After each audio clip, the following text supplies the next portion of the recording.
This episode is dedicated to Sunhua Kwan, Jinsu Kwan, Saeed Jarrah, and Frank Jennifer Lapidus. It's Jennifer, right? Yeah. I think so.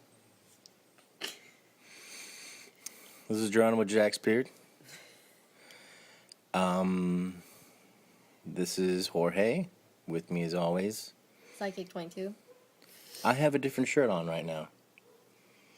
You want to talk about that?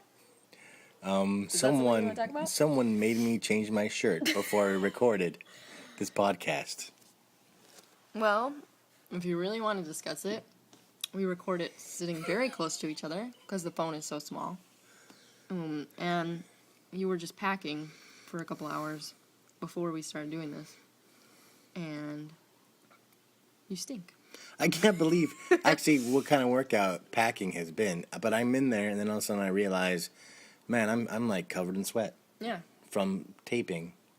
I bubble know. wrapping. That's what I'm talking about. This packing thing is brutal.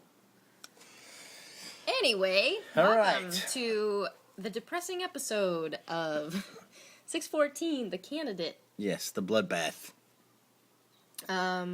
We have a few notes before we get into listener emails. The first being, Jimmy Kimmel. Oh, yeah. You did Kimmel last night. No, 2 nights ago. Yeah. That was like, my last one. At least the last one for Lost. Yeah. I got quite a few emails from people asking if I knew that I would be featured. Oh, yeah. No, yeah, I didn't. know. See, one of the... you knew. Don't say you didn't One know. of the benefits... Yeah, well, what they said was, we just kind of, they said okay, one of the benefits of having a blog is it makes your talk show pre-interviews real easy because you don't have to come up with anything. They just scroll through your blog and they find the stuff they want to talk about because usually if it's something worth talking about, I blogged about it. So they then found the rat incident and they told me they were going to cut together. They cut together a little something of the rat incident. I didn't realize they cut so much. Man, I know. Together. Felt it was long. It was long. Oh, jeez. It was a long, long clip. Yeah, I didn't know that until Jorge called me and said, "Hey, we just finished recording Kimmel. By the way, you're going to be on it." I wasn't a big fan of the fact that in that 4 a.m. thing, I have like a big pimple on the side of my nose. That's what you get. And I also, by the way, in the interview, I had a piece of lint up by my right collar. Yep. Just like one white spot sitting there. I saw it. The whole time. Yeah.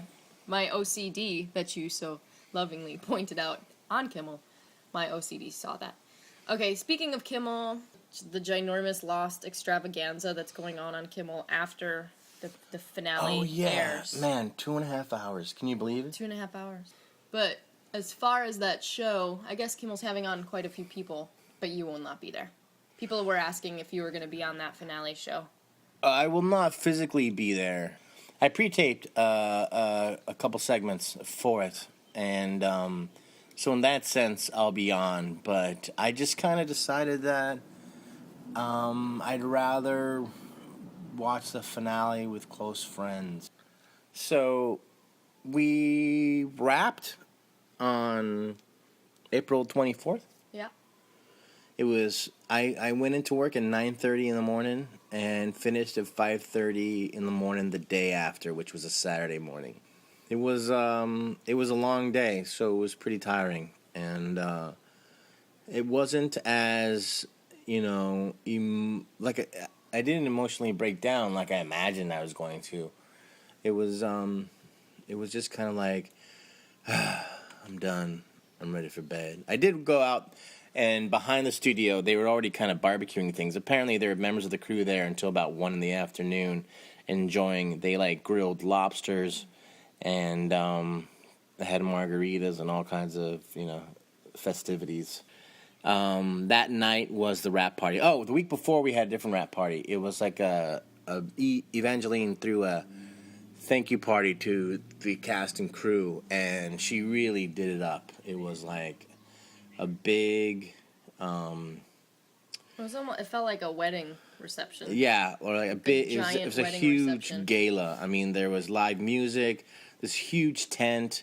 There, there was There's a DJ. people there's camped dancing. there. Yeah, people brought tents and camped. It was at Kulo Ranch We didn't stay the or night. Hurley's golf courses. Yeah, like I said on Kimmel, Jimmy Buffett was there, which was Yeah. kind of weird, and he even did some songs. Oh, that was awesome. And there was a great photo booth. Oh my gosh, the bambooth. Yeah, Bambooth it was called. It was a great, great party. And then our wrap party was later at the Kahala on the night of the morning that we were wrapped.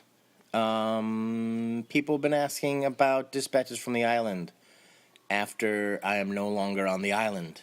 Well, I can't really call it dispatches from the island anymore if I'm not on the island. To England. So, I'm going to change it to dispatches from the Ireland. Yay! And we'll live at the end of a rainbow. Dispatches from the mainland. You'll keep watching dispatches and it'll tell you where to go, but there will be a new location for the further adventures, I guess you could say. There's, just like with the block spot and the spam issues and the fact that I've had to now go in and personally approve all comments, it's just become a bigger workload. So I'm going to move to something that, a lot of people made suggestions of different blogging programs that are better at watching for that type of abuse. So I think I'm going to move it over there, and I promise I'll keep you informed as to where to go. All right, listener emails. Omar from Long Island asks, I was watching Happily Ever After, and during the scene where Desmond is underwater trying to save Charlie, who is stuck in the car, I got to thinking, how in the world is this filmed? It doesn't look like it's CGI'd. Do they have special breathing equipment? So when they do underwater stuff, like when you did the sub stuff too, I mean, not that, I guess you weren't No, I didn't have to submerged, but right. like how did they do the car thing? I guess is his first question. I'm not sure about how they do the car thing. That's something that hopefully will be in the DVD extras. Well, what about when Charlie puts his hand on the window in season 3? It's the same kind of thing. That is done in a water tank. So that's probably how they did the car. It probably. But like when he has his hand in the window, he's under the water, but he can always come up. But in a car, you have the roof of the car above you. Mm-hmm. So obviously that's going to be a little scarier. So I don't know if I think it's like them, up above the surface going, and then going underneath to shoot the thing really fast, cut, they come back up for air. I think it's pretty quick. So they don't have like As far as I know, scuba. I don't know if they have scuba tanks down there or not, but that's something we'd have to wait and see, and hopefully they shot it when they hopefully it'll be on the DVD or something, because that was a pretty cool segment. As far as the submarine goes, we were just in the pool with the set that could be. I think the set could be lifted and dropped, and the water level could be raised and lowered. And no, actually, I guess it's just the water level, depending on how much water. And so we started at our knees, and then they would go to other stages as they would fill the pool up with water, which was the same pool that Dominic swam out of when he got to the Looking Glass. It's the same pool that Saeed and Jack swam underneath when they were going to find the bomb. Yeah. Or to take the bomb or whatever. And that Saeed was put in. There's a lot of those, and it's going to be used again before it's over. Laura from San Diego. My first question is for Jorge. Yes. Are you now sick of fried chicken? I know they must prep some of the eating chicken for your Mr. Cluck shots, but I wondered if all that chicken eating has turned you off the stuff. Well, you don't eat. I mean, it's not like. Fried chicken's not one of the things I eat, really. Yeah, I don't remember the last time we ate fried chicken. It's good. I'm not against fried chicken. But you don't eat all that chicken in the scene. I ate some chicken that scene. Like, I didn't eat lunch that day on purpose, knowing that I had eating coming up. Kentucky Fried Chicken? It's Popeye's chicken. Oh. I don't think I've ever had Popeye's We chicken. shot it at Popeye's, which is the Popeye's on Dillingham, and the, owner or manager was there, and he was making up fresh pieces of chicken, so I got, like, a fresh piece every time we rolled. But I guess what she's saying, you didn't eat all that chicken, those little pieces of chicken. So my question is, I guess, to add on to her question, all those, because you eat off of one and then you throw it into the pile. Yeah. Who ate all that? The crew members? Probably. Other people just threw their probably bones like Jennings and probably the prop guys. I totally pictured Jennings doing it. Probably. For some reason. Just eating that chicken. Quinn from South Bend, Indiana. Have either of you ever read any of the books that Damon and Carlton have influenced the show, like Watchmen? Yes. The Stand? No, Yes. but I saw the TV movie. Oh, God. Or the books that are actually referenced in the show, like Catch-22 or Of Mice and Men? Yes. Well, I read the play. Does that count? Yeah, I guess. The ending's a little different. I read Of Mice and Men, and I read The Stand, and I definitely see extreme similarities in The Stand, and I've never read Watchmen, so I don't know. But The Stand is definitely an influence in the show. As I've always said, is The Mysterious Island by Jules Verne. Was Slaughterhouse-5 referenced in the show? Yeah, I feel like it was. Read that. Read it.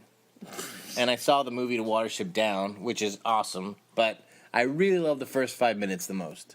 That the setup of, like, the mythology of the rabbits. Colin Maloney of Omaha, Nebraska. Hey, I was born in Omaha, Nebraska. I noticed on IMDb that Jorge was born in Omaha, Nebraska. Oh. I just said that, Colin. Is that true? Yes, Colin. If so, how much time did you spend there? About 2 years, Colin. And Jorge, if you need a doctor, who would you choose? Dr. Jack Shepard or Dr. John Becker? I guess it depends on what the problem is. If something happened to my dural sac, Jack Shepard. But just for everyday general practice, I'll go with Becker. John LeMay. I thought it was John May. John May Lives. Okay. John LeMay he didn't write where he's from. So that makes me think. He's from outer space. Yes. So John May Lives.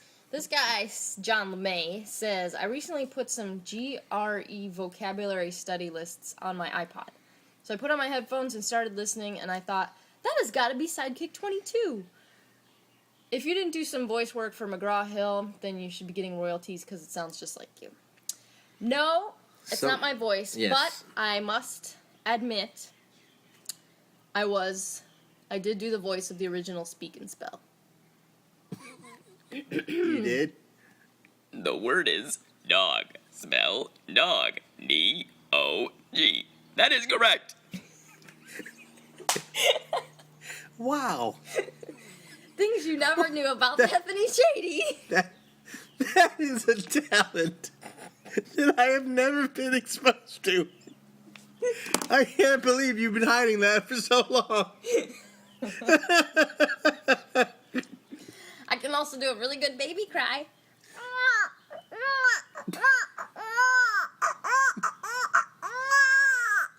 And seed. Here's the episode.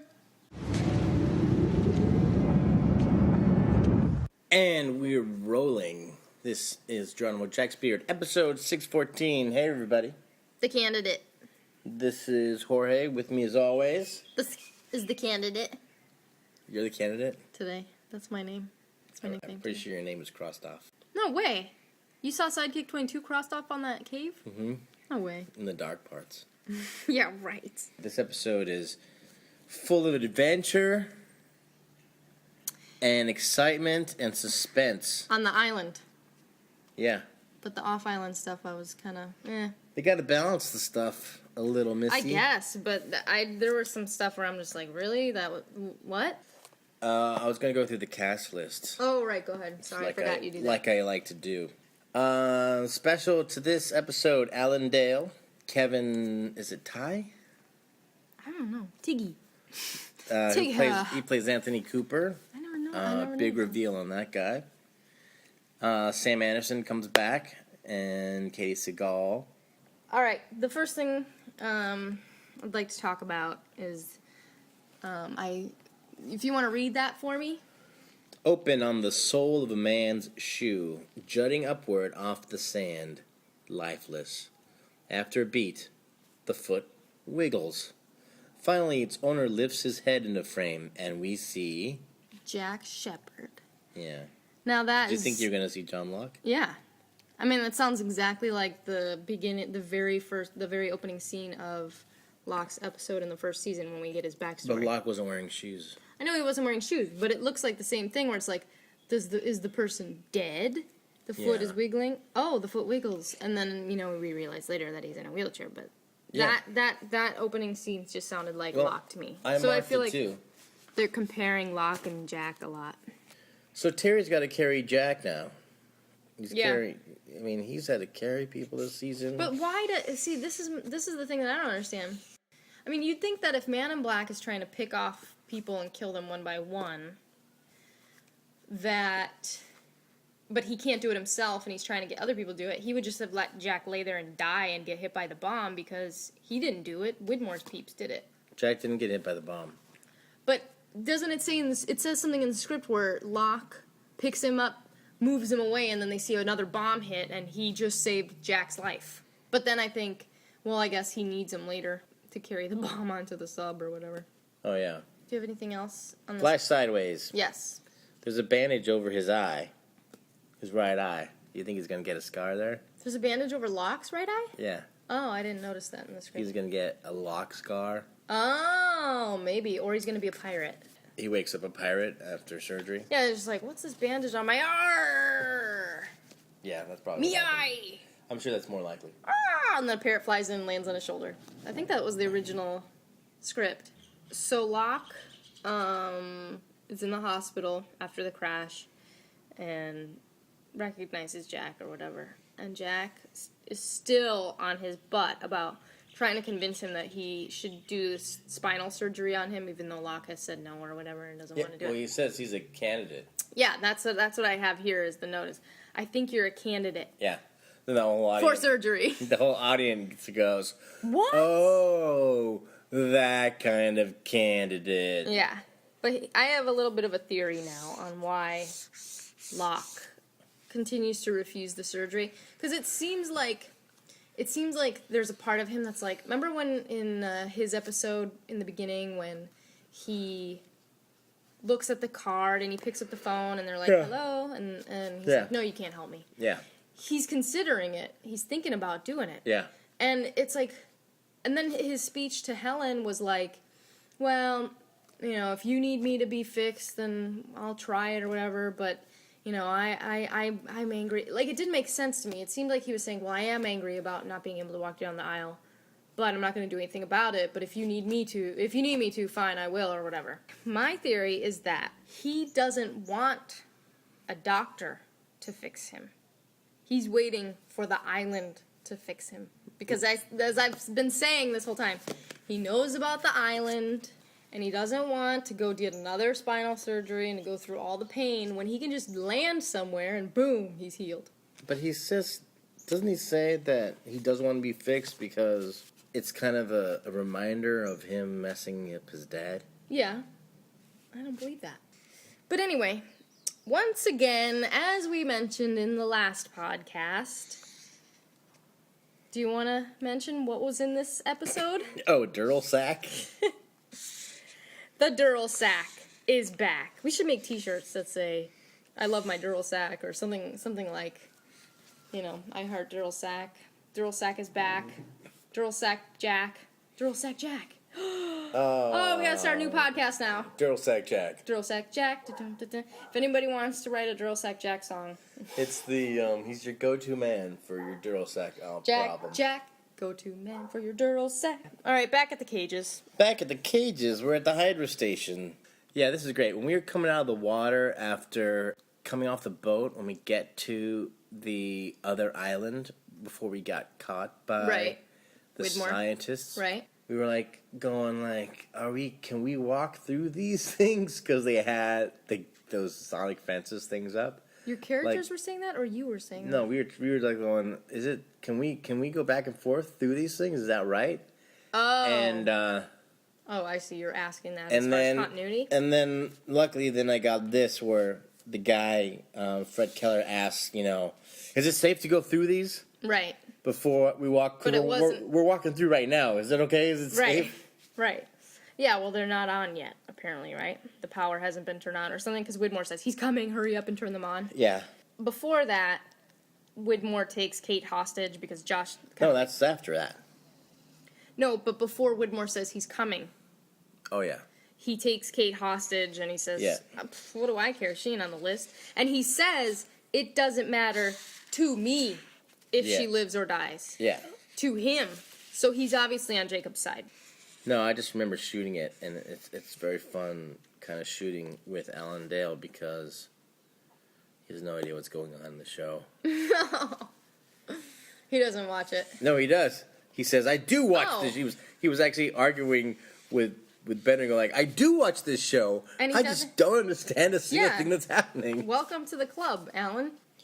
We get to see Bernard being a dentist. I didn't feel like that scene was necessary. Really? I mean, I know Jack gets Something information. weird about it. What do you mean there's something weird about it? What, that it's There's a boring? moment where Bernard says, "Of course I remember, Jack." Like, of course, you're He saying, remembers this patient from 3 years ago. Oh, is it because he's a vegetable? Was he a vegetable then? oh, I don't know. Ugh. He's like, of course I remember. That guy drooled so much while I was fixing his Of course I damn remember, teeth. Jack. Gross. I've never worked on a guy who was in that state before. Oh, I didn't pick that up from that scene. I just felt like that scene was like, Because you were in the same All right. accident. we need Jack to find out where Locke's dad is. Who could we put in there? Bernard! He could be a dentist. I just thought it was so random. I just didn't No, I like it. appreciate it. I mean, I love Bernard. He's great. But I just thought that scene was kind of filler-ish. Even though Jack did get information from that scene, I just felt like the whole thing about having Bernard in there was kind of weak. They asked Saeed, why is he following Locke? And he says, I don't even know anymore.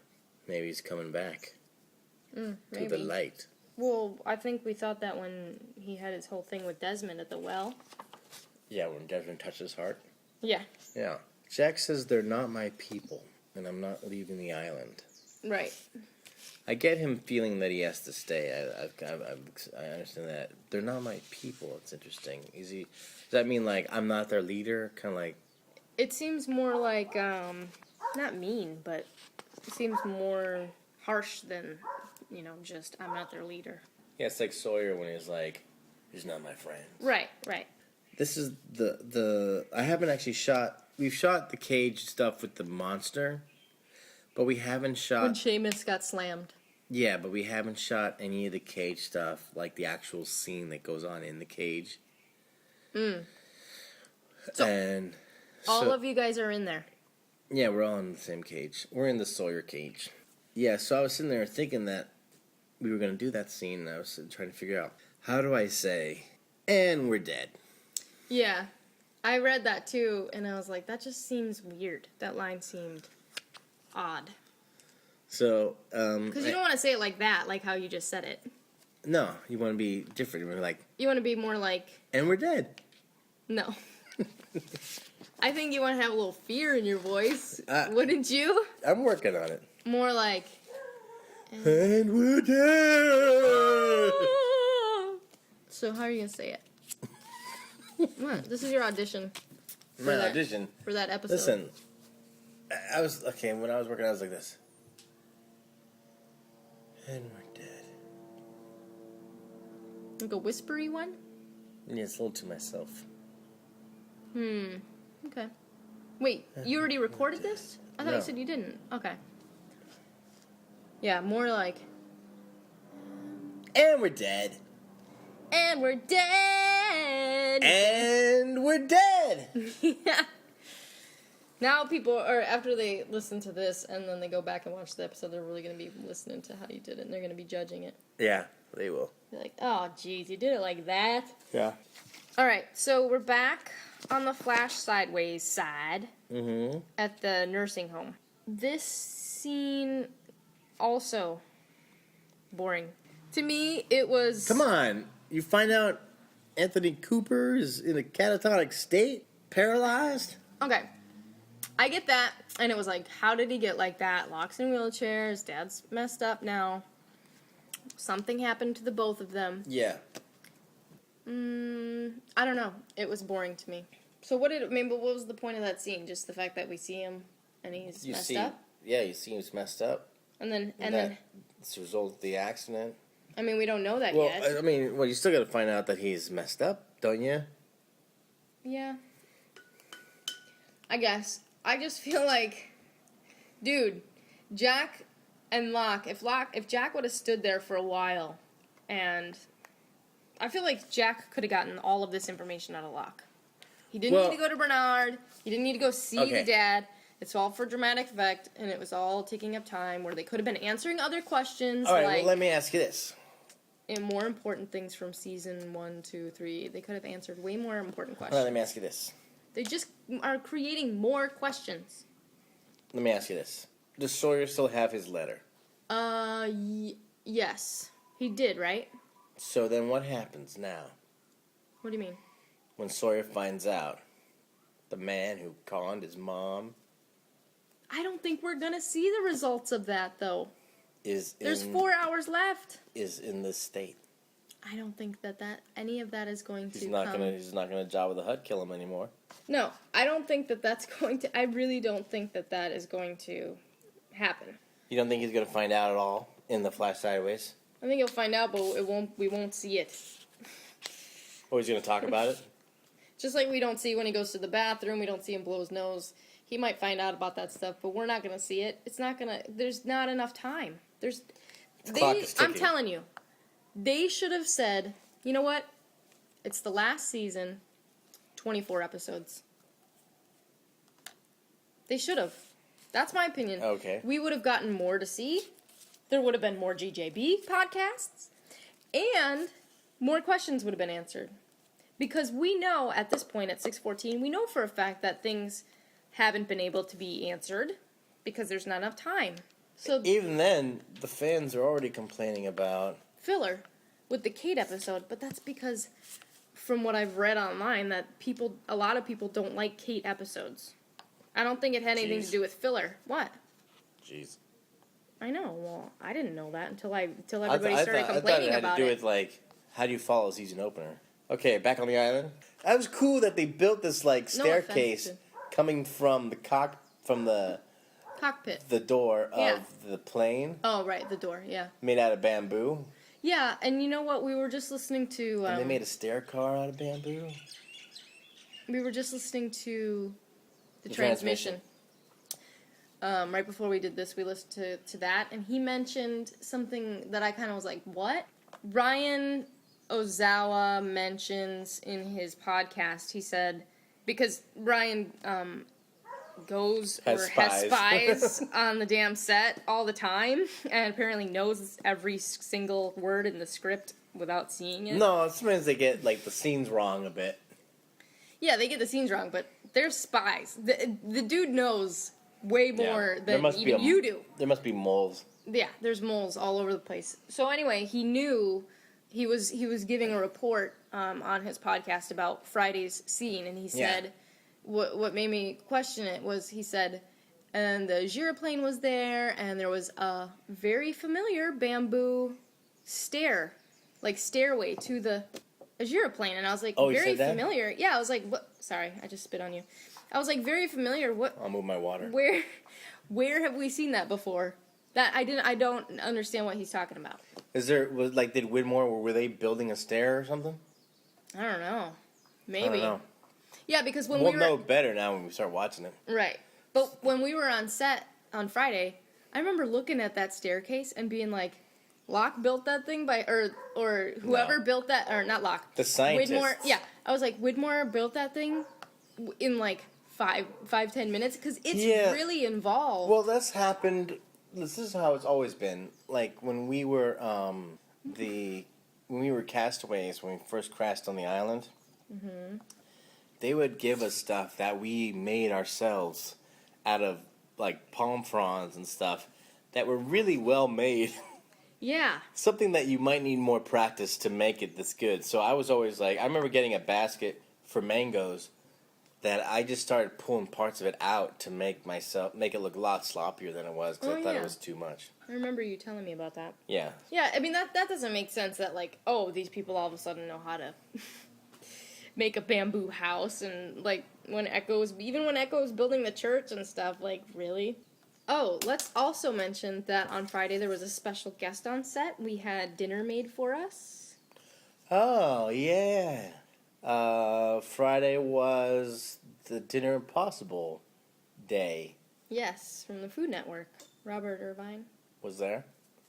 Nestor had set it up with them, or it was like, because he wasn't working that day. Yeah, I saw him floating around base camp, and it turned out that he sets it up. He tells them, like, you got to do all this stuff and go Yeah, to he's it. like the beginning guy. There's a little bit of a lost crossover again with the Food Network this time. Yeah. And they had to, like, they didn't have like plain parts to cook with, but they kind of tried to simulate something along those lines using hardware for it. Yeah. They used paint cans as like pots. Yeah, and sheet metal or something. Yeah, to cook everything. It was good. Yeah. It was really good. There was all the kind of stuff that, you know, the Losties would have had on the island, like wild boar. Yeah, I don't. Chicken. Yeah. I don't remember there being a chicken. Oh, I don't remember there being rabbits. The tailies. You don't remember there being rabbit? Are you kidding me? Oh, Alex? the rabbit. Oh. Alex is like, in that one episode, she's like really digging into the guts of that rabbit. Remember? Ugh, it's so gross. And then there's the rabbits, the testing rabbits with the numbers. Oh, I didn't even put that. I totally missed that. But part. there was boar. We ate chicken, which the tailies are like chasing a chicken in that one episode when we first meet them.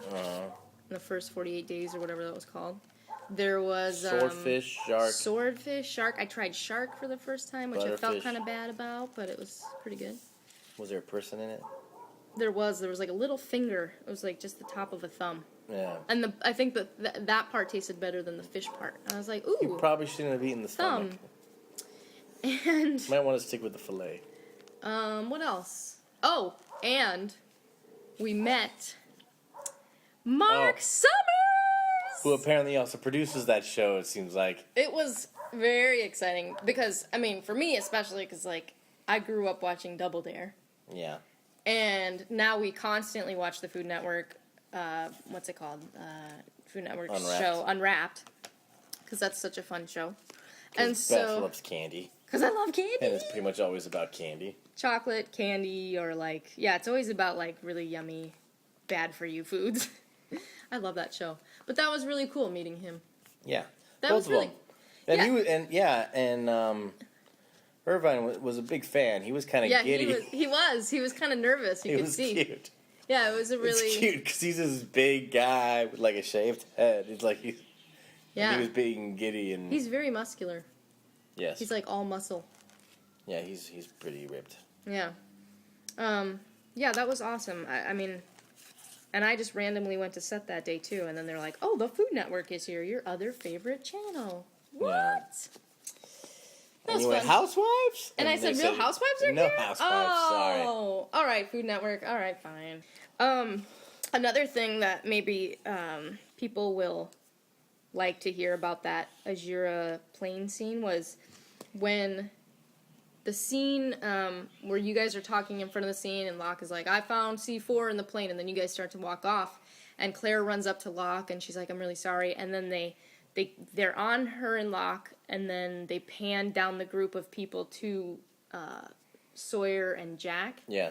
And it was hilarious watching them film that because as they panned down past everyone and then got onto, as they settled on Jack and Sawyer, everybody else who was in front of Foxy and Josh had to run off the set because they were going to be in the way of the camera or be stepped on by the cameraman. Well, when they're working with the Steadicam and we do that, where you got to pass them, you then have to run to get out of the way of the Steadicam because he's coming and they're coming backwards. It's like 3 people going backwards, and they're sometimes going faster than you would normally go if you don't know which way you're going. And there was a bunch of it. And there was a bunch of obstacles in the way and stuff like that. Yeah, so, I saw you shot video of us doing it. Yeah. It was... we'll put it up by as a then, vlog, we had some practice of doing it because we did a lot of takes because the sun wasn't cooperating with us. Yeah. But, there was like 7 takes, I think. we got pretty good at it by that take. That take, we had it down pretty well. Yeah, people were running into each other. People were smashing into things like Making Daniel. noise. Daniel jumps over this metal box and goes dink during the take. That was really fun. But Sawyer says to Jack, just get him in the water. Yes. What is going to happen? I thought about that too, and part of me is like, when I first read it, I was like, what? So he knows that if he goes in the water, because this whole time we've been thinking he can't go in the water. Right. So I was like, how does he know that if he goes in the water, he like turns in? It's like, the Wicked Witch of the West or whatever. I'm melting. Oh, is that what you're thinking would happen? That's what I thought would happen, is if he touches the water for some reason. But Or then like I was Alien Nation? I don't know what that is. Alien Nation? Alien Nation Is that in the 80s? Or in the 90s? It was a movie and then a TV series. Yeah, I remember. When I was about aliens living among us. It's kind of like V. Yeah. But then I was like, well, maybe he just is saying that, just get him in the water because it'll take him a while to get back on. The sub will already be gone. Like he gets in the water and the water's all bubbling and stuff like that. We thought like when he comes out of the water like again, gremlin. He should be really steamy. Gremlin means he'll reproduce. Oh, that would be awesome. His skin starts bubbling and other locks pop out of him. Little baby locks. Little ones. Oh, it'd be so fun. And there's like the stripe lock. Yes. Dude, that would have been so much more awesome. Yeah, but nothing happened. He goes in the water, and nothing. Maybe something like that. Maybe it'd be like that. There's the moment where Locke goes, huh. Oh, I thought this was going to be a lot harder. I guess I better be leaving now. Like, I could have been taking a dip this whole time. Wow. Oh, man. Start skinny dipping. But I guess then why can't he turn into Smokey and go off the island? He can only be Smoke for so long, and it's a long journey to, you know what I mean? Because he runs out of gas. If he has to take a break, he'll land in the water and get extinguished. I don't understand why he can't leave the island then. He has to, he's like, oh, we'll get on the plane, and then, no, not on the plane. The whole thing is like, does he really want to go home? Because didn't he just ruin his chances now of going home? The plane, no. The sub, blown up.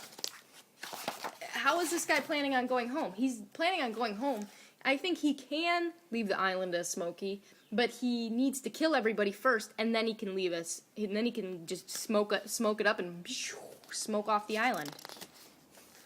Okay. I don't think he needs a submarine. I don't think he needs a plane. I don't think he needs any of that stuff. I mean, from what he's ruining his chances of getting off the island. Don't you think? He blew up the submarine. Maybe that's the Locke in him. Because remember, Locke didn't want to get off the island, and he blew up the submarine? Yeah, I don't think he wants to go home.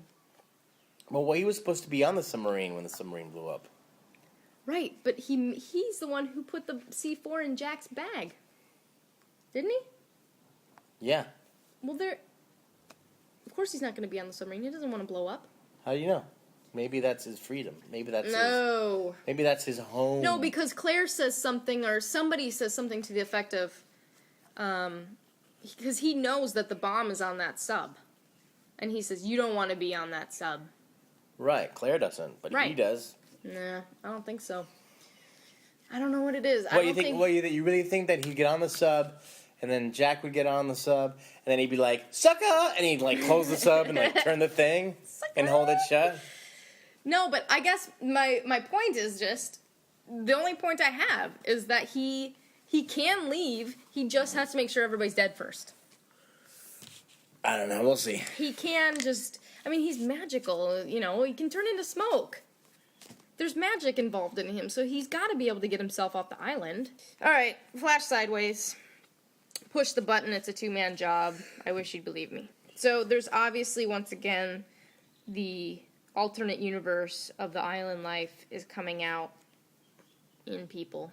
The flash sideways in this episode weren't... besides the fact that we find out why Locke's in the wheelchair, that was the only reason for the flash sideways in this episode for me. And I mean, they tell you that at the very end. It's like the whole flash sideways are set up to just tell you why Locke's in the wheelchair. Yeah. What? I was thinking. Oh, I just highlighted that script. Why? I was thinking there's a very funny scene before we run on down the pier to get in the sub. Mm-hmm.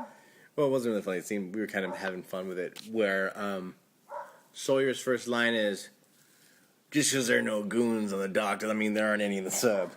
So we started doing lines when they're saying rolling. Like before they say action, we were adding other lines to go before. They're like, "Hey, I don't see any goons on there. Let's go down there." And then he goes action, and he has to say, "Just because there are no goons." And then, wow. Oh, lucky us, not a goon in sight. My luck must be changing. Just because there are no goons, I thought we kept adding more things for him to respond to. And I tell you that because inside the sub, they have a character in there and says, Sawyer drops down from the ladder. A sub Yahoo sits at the table and looks up. Oh, that's what that was. It'd be funny if that was like his credit. Sub Yahoo? End. Yeah. John Locke told me I needed to stay. Jack says that to the man in black about staying. He's going to stay on the island. And Yeah, that says, was great. Why? I love that scene. John I love Locke that moment. Told me. Yeah, he says, whoever told you to stay? And he says, John Locke did. And he's telling him to his face. That was great. It's like, oh, snap. But that's not John Locke. I know, but like he's basically telling the guy in Locke, you know, Right. like, yeah, you know who told me that? John Locke told me that. Yeah. Kate got shot, which I went into wardrobe on Friday to get a raincoat. Oh, here's my note. And I Locke saw should make the- steam when he goes into the water. You saw what? I saw Kate's gray shirt, and on her upper left shoulder, there was like piece of flesh. It was like you could see where the bullet had gone in. It was almost like the makeup was on the shirt.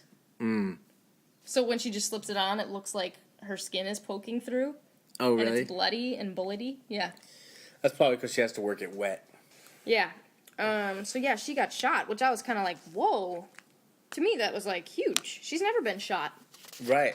She gets shot and falls to the Sawyer pier gets shot. from the submarine. Yeah. Sawyer gets shot all the time. Jack's been shot, right? Hasn't he? Maybe not. Oh, I think he just said that. It seems like everybody on this original show has injury. gotten shot. Except, you. Well, you're never going to get hurt. Bullets bounce off Nobody me. wants, yeah. Nobody wants They you go, to get hurt. Bam! And I go, ba-ding! Like Calvin and Hobbes. Okay, page 41. Jack says, there's C4 in here, it's about to explode, but don't worry, nothing's gonna happen. A la the Alpert episode, Yeah.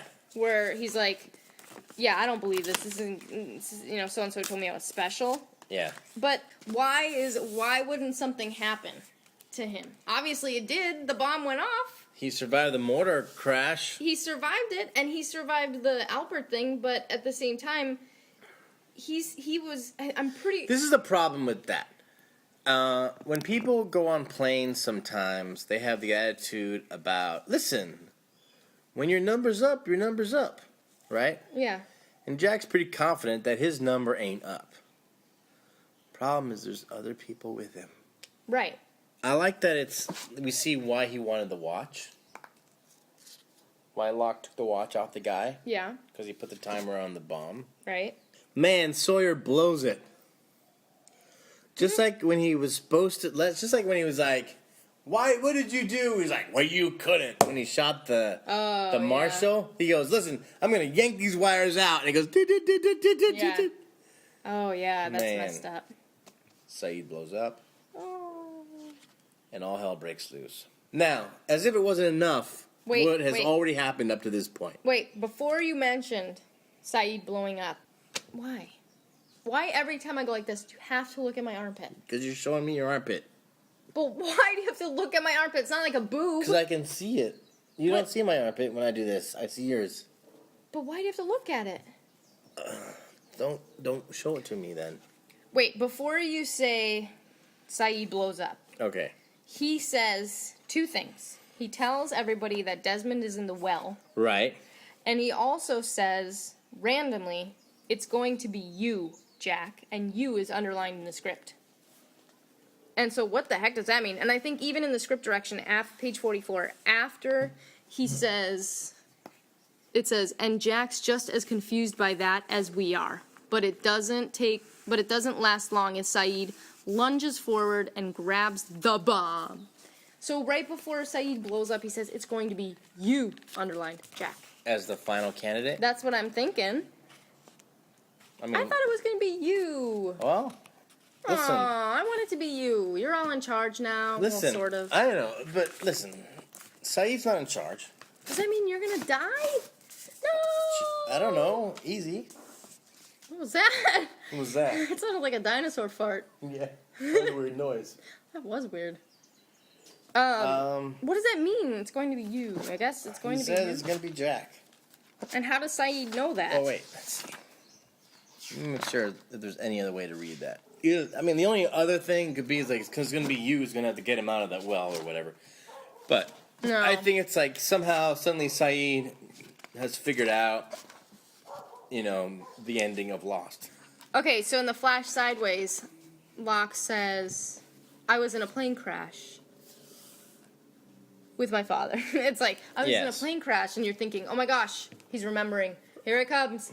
Oh, and then he talks about how he got his pilot's license. Right. And all of that. And so that's why he's in the wheelchair. But the thing is, like, none of the flash sideways stuff answered any other questions other than the question of what they created in the beginning of this season in the alternate universe. There's a scene inside the sub where they're trying to get the thing off of Sun, and it says, and Jin and Sawyer and Jack's muscles all bulge as they give maximum effort. As they stain with effort again. Their muscles bulge? Yeah, we were laughing about that around set as we all were reading it. As we all got to it, like, holy man. I was like so bummed the whole thing, because Jin dies never even meeting his child, ever. Yeah. It's very sad. The hands thing. Besides him never meeting his child, that kid's got no parents now. He's sucks. gonna be raised by another. So then then there was the scene where you guys come out of the water and you find out that Jin and Sun are dead. Yeah. And you had to cry. Yeah, you want me to ruin that scene for the audience for a moment? Yeah. In the long shot, one of the great actor tricks that I've learned is from a distance, crying looks a lot like laughing. But aren't you smiling while you're laughing? Well, they don't see me because I'm like this. They see me. It's like a shot of my back, us from a distance. You don't actually see our faces. Oh. So, there in the wide shot, I was giggling. Crying. They're was like dead. We weren't even doing we weren't even doing the dialogue at that point. It was just a long shot because there's no way they could shoot sound from that distance. So they just kind of like went. We just kind of. We're like, crying looks like laughing. Crying looks like laughing. Ha ha ha ha ha. And then in the close up is when we actually, got messy with it. All right, let's The con moment. What con moment? Jack come there goes con. He yells What? Locke. Jack goes in back What is to the con? water. Con from Star Trek. He's like con. I have no idea what you're It's referring to. well. Is it from the movie Star Trek that just came out? No. Okay, then I have no idea. No, that's the one where the older Spark talked to the younger Spark. Aw, should we tell that story real quick? Beth used to work with a guy who who saw the Star Trek movie, J.J. Abrams' Star Trek movie, and this is what he said. He's like, "Hey Beth, I saw that new Star Trek movie. Did you like it?" And I was like, "Yeah, I liked it a lot. I thought it was really good." He's like, "I liked it too, but I just didn't understand. Like, is it time travel? 'Cause like, the older Spark came to the younger Spark to tell him about," and I was like, "Spark? Do you mean Spock?" He's like, "What?" And I was like, "His name is Spock." Oh, he thought his name was Spark, like a dog. I thought that was funny. All right, that's so it. he has the Khan moment at the end of the episode. He's like yelling, "Lock!" Yeah, it says he's Lock! screaming. And they keep doing close-ups, and I was like, "Oh, please do a close-up that goes all the way to his mouth, and you see his uvula. Yeah, wiggling. His dangly. And that is 614, the candidate. All right, this is our post-show wrap-up. Recap. Fine, whatever. Things we noticed about the episode. We just watched it. All right, go. I think in the podcast we talked about the patch over his eye, and we talked about him being a pirate, but Yeah. then the patch was like above Apparently, his eye. it wasn't on his eye. It Boo. was actually over his eye. And it was as the in wrong up- eye. Up his head. Oh, do you know whose teeth those were that Bernard was working on? The mold? Yeah. I don't know. Jacob's. Shut up. Jacob doesn't have teeth. He had a lot. He's from old times. They didn't have teeth back then. We were talking about when we were shooting the scene in the cage. How come no one with longer arms tried to get the key? That's what I was thinking when I watched it. It's like, enough, She's got Kate. little Your arms. arms are little. Let's go for someone else. Yeah, Jack could have done Someone it. who's got more reach. Right. Well, Jack was outside the cage anyways. Or not Jack. I meant Sawyer. Man, you're dumb. I am That stupid. was so dumb. Dang, did Anthony Cooper look rough or what? Yeah, they added like looks a lot scary. of like extra stuff on his face to make him look Ooh. more wrinkly. And just the stuff. his stare and his mouth hanging open was Yeah. just really. I was expecting him to like all of a sudden do like a and turn Yeah, into I a thought it was demon. like, I thought it was the opposite. I thought it was like one of those horror movies where like someone sees the ghost and they're frozen that way. Or like a centipede crawls out of his mouth because it's been Right. it's been hanging open for so long. So those guys that Locke kills, Oh, the two guys in front of the plane. he snaps the neck and he Yeah. shoots a guy, and he spins and falls. The they had to lay there while we did our scene. Yeah, just dead. In Yep. fact, I think that might have been a different day. Even I think they actually It had was. they had to come back to lay there. Yeah, it was the day. Yeah, it was the day that you guys had your jamboree. So did you notice next to the Apollo bar was the candy fruits? Yeah. It's so funny when they come up with fake, like, generic names for, grocery items or Yeah, whatever. candy fruits, which are supposed to be juji fruits. Which, have you noticed that juji fruits don't look like fruits at all, by the way? Juji fruits are the really little ones, right? Because I think I got one of those stuck up my nose. No, juji fruits have got different weird shapes. In fact, one shape I really think is like a row of teeth. Oh. Oh, I know what you're talking about. Yeah, it is kind of. There's a terrible. Ooh, I kind of like that. Oh, okay. Oceanic Flight 815. Now, I go back and forth, and I have been a lot lately, going back and forth from Hawaii to the mainland. Yeah. And I take, usually, if I fly myself, fly Hawaiian. If I fly, the show flies me, I fly United. But every time I come back, I have to fill out one of those agriculture forms. Oh, right. And I never know my flight number. Right. Yeah, it's definitely. These people all know. Oceanic Flight 815. Like, Right. United Flight 81. I don't know it. And I take that flight a lot. Right. But I would never refer to it as United Flight 82 or whatever. Who would say that? Why wouldn't you just say Oceanic Flight last Wednesday? Yeah, on Oceanic, yeah. Yeah. Right. And so when we were shooting that thing outside of the submarine, going down the hatch, there's only enough space for like one person down that hole because they don't have a real submarine underneath it. Right, that's what I was asking. If it was just a floating piece, and then where do they go when they crawl down the Right.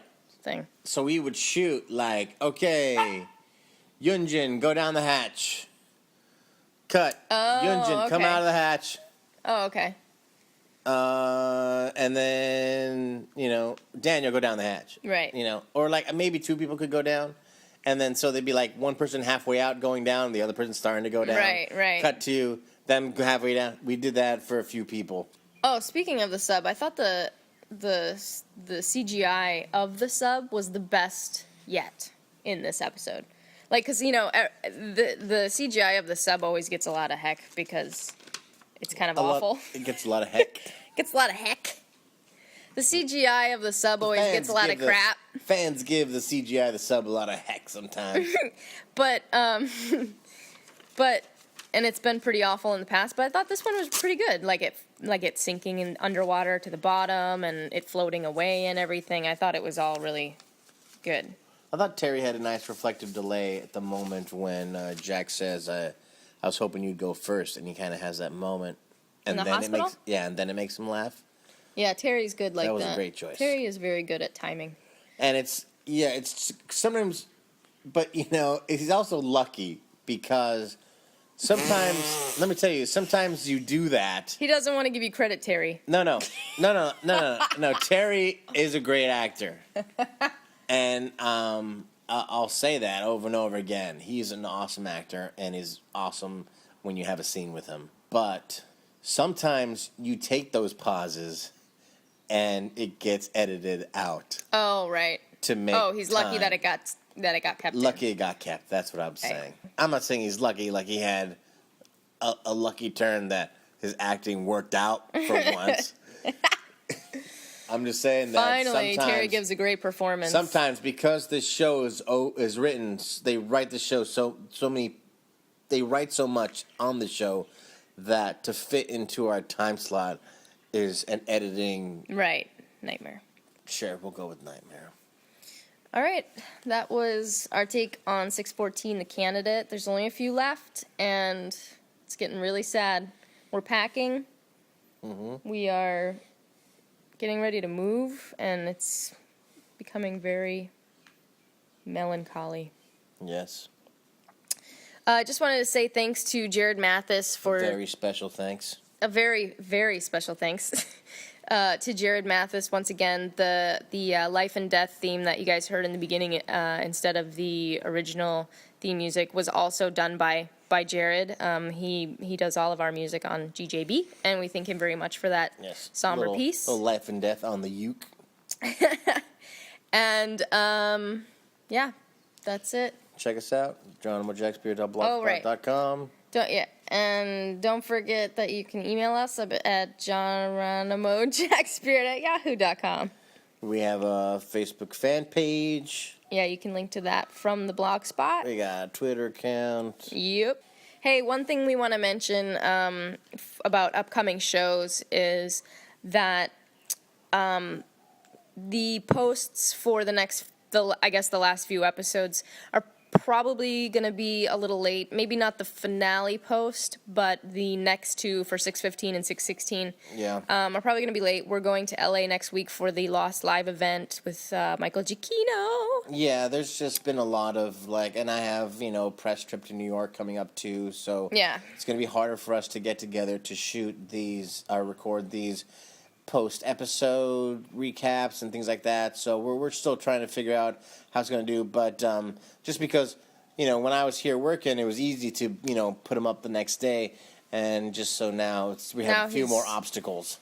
Yeah, he's just traveling a lot. He'll be in New York, and I'll be here, and so it's going to be... Just be patient. Know that it's coming. Yeah, it'll eventually get to your iPod. All right, thanks for listening. See you next week.